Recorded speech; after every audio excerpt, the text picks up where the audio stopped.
Welcome back to the podcast, guys. Today we have a brand new side hustle for you, and I guarantee you have not heard of it yet. But robotics AI companies are actually starting to pay you to record yourself doing household chores. So, yes, you could be folding your laundry and making money at the same time. So, they're basically taking this data to train their AI so that they can have robots do it for you in the future.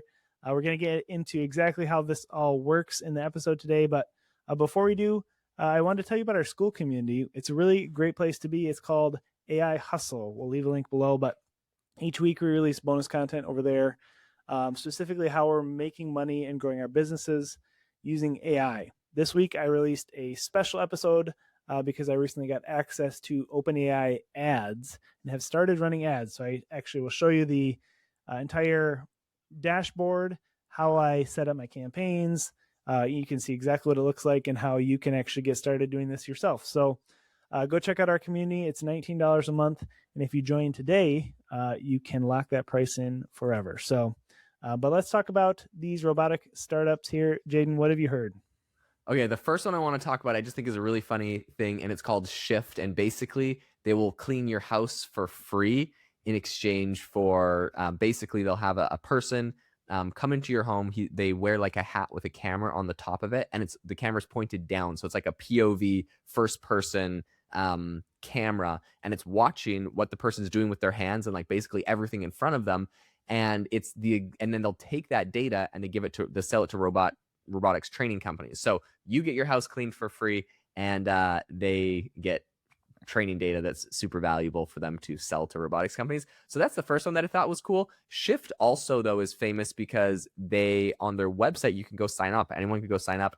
And if you get their app, they will send you tasks, things to take videos of or pictures of, mostly videos. So it'd be like, take a video of you putting a cup away in your cupboard, take a video of you unloading your dishwasher. There's a bunch of different things, and they'll pay you just for filming those videos and for doing a bunch of different things. I think most of them are kind of like micro tasks, and they'll pay you for all of that. So that's what Shift is doing. But there's actually a whole bunch of different companies that are doing it right now. There's also Pronto, and there's Human Archive. All of them are buying first-person video of a bunch of different industries: cooking, cleaning. Shift said that they're going to get into like mechanics next as well. So there's a whole bunch of industries. And I have been saying this, guys, for the last 3 years. Everyone's like, oh man, AI is going to impact white collar jobs so much. And I'm like, guys, humanoid robots are coming, and it's going to impact electricians, plumbers, literally everything. Yeah, Shift is also going to do plumbers as well. So this is no shocker. Like, this is 100% where everything is going. The AI has been made. We can see Claude Code, Claude Cowork. It is good enough to control your computer, to see, to click, to do things. That brain is going inside of a humanoid robot that's now getting trained to do every task. Is that bad? Is that good? We can all have all the arguments and debates, but at the end of the day, it's inevitable. So how do we make money in the process and along the way is kind of where I'm thinking of it and how I'm thinking about it right now. Jamie, are So, you worried that your house flipping skills is going to be replaced by robots in the future? no, not too worried about that. And if they were replaced, I would be okay with that You'd be because buying the robots and sending them to the houses. yeah, that would be great. Then I wouldn't have to do the physical labor. But I just went to joinshift.us is how you could actually sign up for this side hustle. I'm reading on there that they pay around $20 per hour plus bonuses. So and it says, so it has just different tasks you can do: cutting vegetables, putting stuff in the fridge. $20 an hour. That's not bad especially if you came up with a way to streamline it and actually not add to your day. If you just actually could wear something while you're doing these tasks, that would, to me, I think that would add up over time. So that seems like a pretty good Oh, wage. What do you think, Jaden? oh my gosh, this is genius. I have no idea what the rules are because basically on their website they say record on the job, work in a trade, kitchen, warehouse, or shop. Your daily professional tasks are exactly what we're looking for. Earn supplemental income on top of what you already do.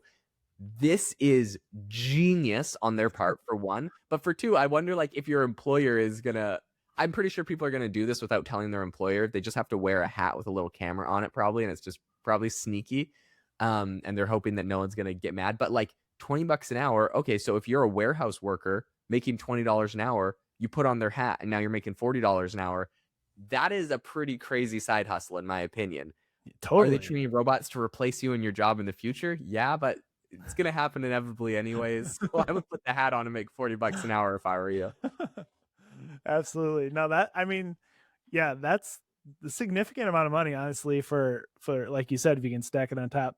Now, why don't you tell them about, because you've actually been doing something similar with podcast audio. We've been doubling down on some of our earnings. Yep. This whole data sales thing to training AI is actually a really a big business and something you should be paying attention to. What Jaden, why don't you tell them about what you've been up to? Yeah. So, like you mentioned, this is in tons of industries. I just want to mention a couple more Shift is doing. They're doing restaurants and kitchen, aviation, and transportation. If you're a pilot, you can wear this and it's going to be training. Guys, that is crazy. Industrial and offshore. Yeah. They want underwater robots to train this stuff. Facilities and maintenance, construction and building, automotives and trade, agriculture and farming.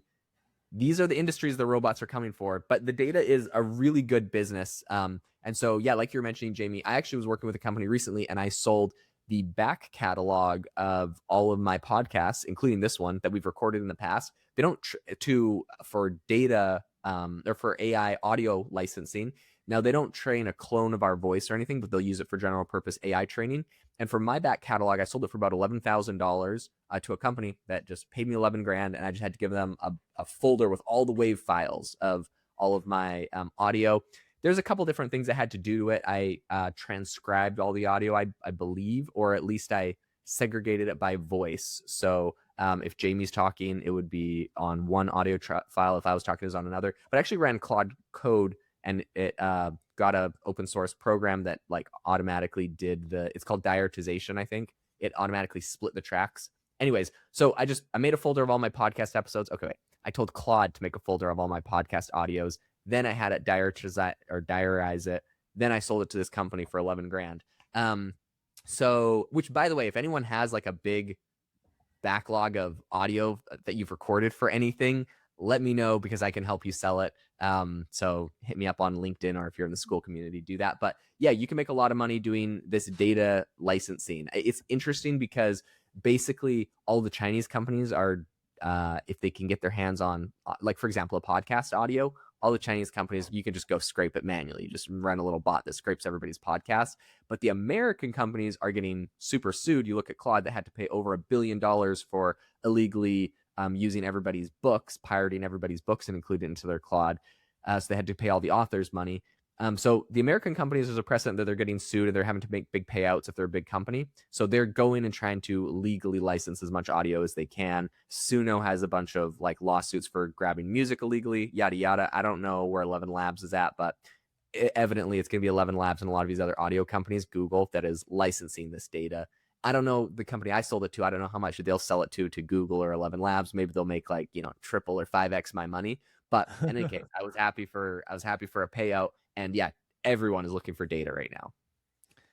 Yeah, I mean, so the process for this, I just picked on Shift because it was the first one on the article. But apparently, you just fill out a form. Takes 5 minutes. They send you a head strap, or you pick up a head strap, which I would assume has a camera on it, because I'm guessing they want a certain POV for every shot, and that's the way they guarantee that. So, and then you just download the app and start recording. So, I'm going to keep this tab open because I think that's pretty fascinating. I could probably wear it and make some extra cash. I mean, why not? 100%. Your next home remodel, you'll get paid $20 an hour just for the remodel, and then you can also flip the house as well. This sounds like a good business. I was thinking it'd be cool if you could do a task like going out, because it has restaurant and kitchen. I'm guessing that means food prep, but if you could go just to a restaurant like on a date night, but each be wearing a head strap, then you get your dinner and your babysitting paid for. I think that it wants the cooks inside the kitchen making the food. Somehow I don't think the robots are going to be eating the food with the training data. Fair point. But maybe they'll need the robots to be trained for like I saw like a post on it was a pretty dumb post. I think it might have been on the New York Times or something, but it was like I took an AI out on a date to a restaurant and here's my experience.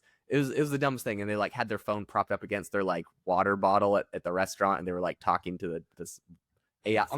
The stupidest thing. You go to a restaurant and talk to the voice section of Chat GPT and call it a date and share your experience. And I guess that's good enough for a big news organization to publish. But maybe that person is now going to make that same video with a robot after you train it on how to do it. It's like date prep, you know, like people are like Yep. date coaching or something. You go train with your robot at a restaurant.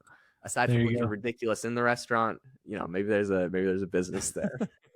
Yeah, we'll see if they approve that task. But I also thought about I do clean. So in the busy summer months of the Airbnb, I have cleaners that clean, but sometimes if they can't, I'll end up cleaning myself. Usually there for 4 or 5 hours, but you know, Might as bed well get paid making, for it. all that cleaning, yeah, I could be making $20 an hour doing that. So makes it a little bit more worth it, honestly. So Heck yeah. anyways, this is all amazing stuff. This is cool. There's all kinds of ways to make money with AI that you probably didn't even realize, and they're out there. You just have to find them. So, which is why you should join the Skool community, because each week we talk about specific ways you can actually make money. So I would love to have you be a member over there. Join the over 300 member group. It's really fun. So thanks for listening, guys, and we'll see you next time. And also, make sure to leave a rating and review on the podcast if you haven't already. We just Yes. passed 100 reviews on Apple. We are so thrilled. We have like, I think almost 200 reviews on Spotify. But for some reason, 80% of our listeners are on Apple and have only left 100 reviews. So if that is you, if you listen to this show and you haven't left a review already on Apple, we would be thrilled if you did. All right, catch you in the next episode.